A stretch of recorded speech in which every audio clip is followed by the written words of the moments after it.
Hey everyone, welcome to Summer Persuasion. I'm Professor Babcock. Welcome back to those of you who I've already had class with in the past. Most of you I think I don't know or at least haven't had in class, so I hope that we'll have a sense of at least getting to know each other by the end of the next 6 weeks.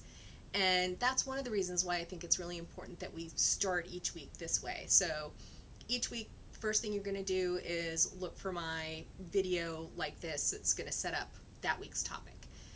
Today's video I think is going to be around 10 minutes. That's much longer than most of the videos will be. So I promise, usually short and sweet.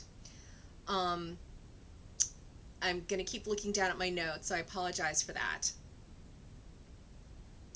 Okay.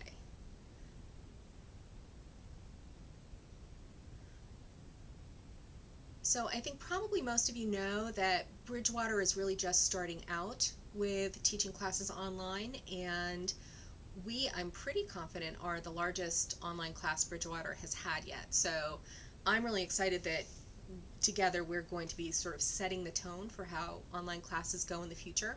And that means I'm going to be asking for your feedback. So in addition to giving me feedback on the actual course content, I really want you to pay attention to how you think this flows. Did it work for you? Was it convenient? Was it what you thought? That kind of thing.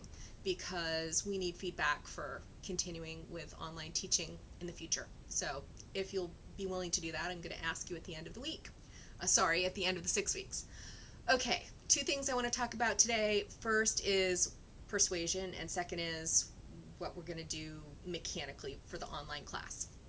So first off, persuasion. Why persuasion?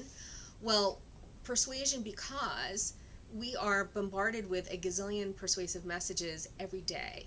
And so that makes it very important that we think about the persuasive messages that we're creating and that we're being careful to evaluate the persuasive messages that are coming at us. So it's important for us to be good persuaders because we want to be effective in our personal lives. We want to be effective in our careers, and it's important to know how to be effective persuaders for that. And as I said, we're bombarded with a gazillion persuasive messages coming at us, often from places that we don't recognize as persuasive sources. And so that's one of the things we'll spend a lot of time talking about is what is persuasion and what kinds of sources like textbooks or scientific documents, what kinds of things do we need to be appropriately skeptical of and read with a knowledgeable and skeptical eye.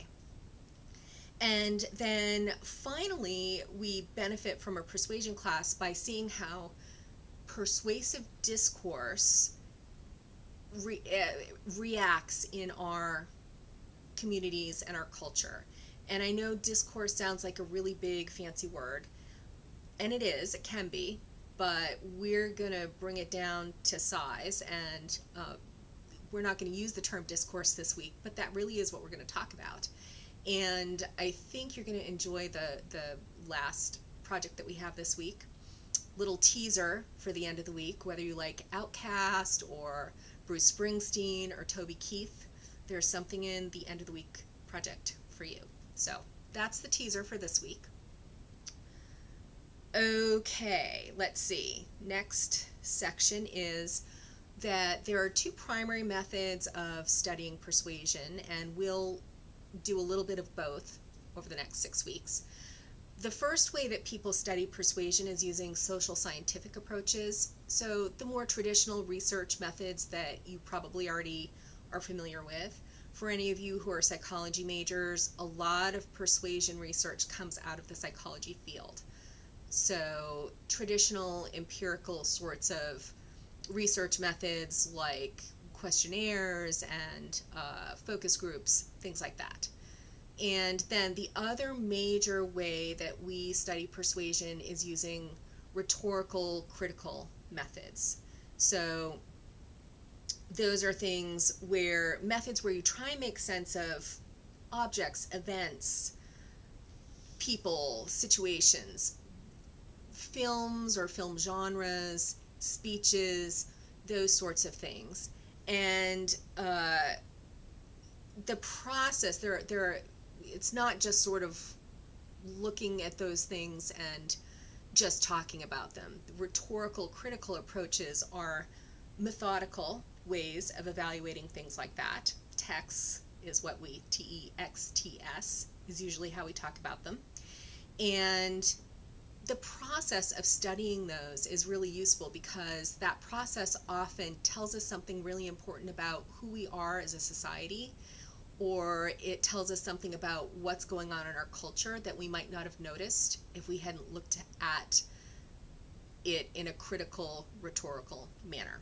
So we'll do a little bit of that over the next 6 weeks as well. Sorry. Okay, switching over to, oh, I just dropped stuff. Okay, the mechanics of our online class. Everything you need is going to be on Moodle, or you'll have access to it through Moodle, or maybe a little bit on the S Drive. So you don't need to buy a book. Everything you need to read will be provided for you. Okay, and then to make things really simple, we're going to follow the same schedule each week, except for the last week because it's a little bit shorter, but we won't worry about that yet. So the very first thing that you're going to want to do each week, the weeks will run from Monday morning through Sunday evening.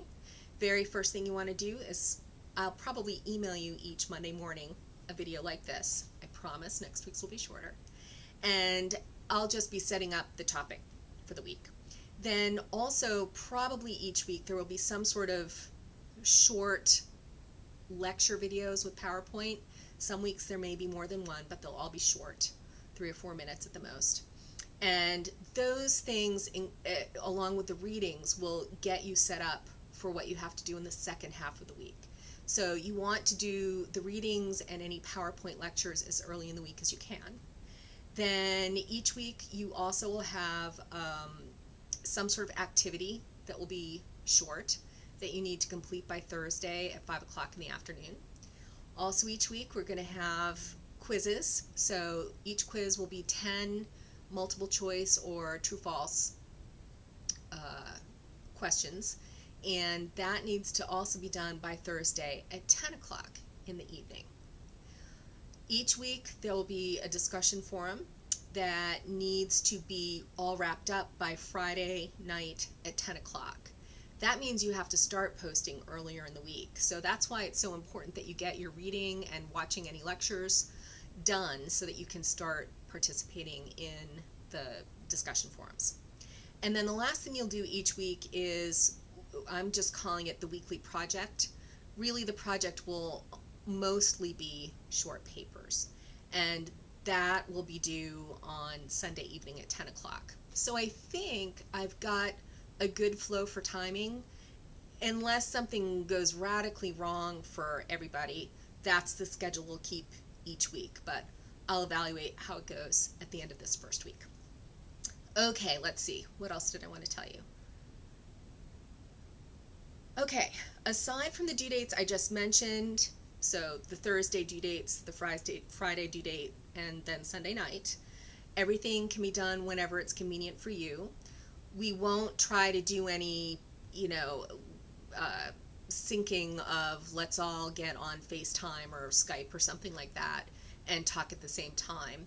I think the benefit of taking a summer class is that pretty much you can do things when it's convenient for you. So we won't do any of that. However, I'm available through email. If you really want to talk to me, we can set up a phone conference. We can set up a FaceTime or Skype if you want.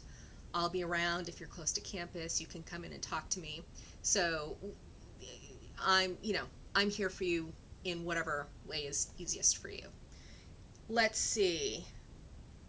Here's what I wrote. That's it. I'm trying to keep it short and sweet. I think this is longer than 10 minutes. I'm sorry. So this week we're teasing out the differences between persuasion and propaganda, and that's what we'll be talking about this week. So when you're done watching this, go find the reading, go find the PowerPoint lecture that I'm about to do after this, and get those done as early in the week as possible so you can get started on the other things. And that's really is it. So have a good week.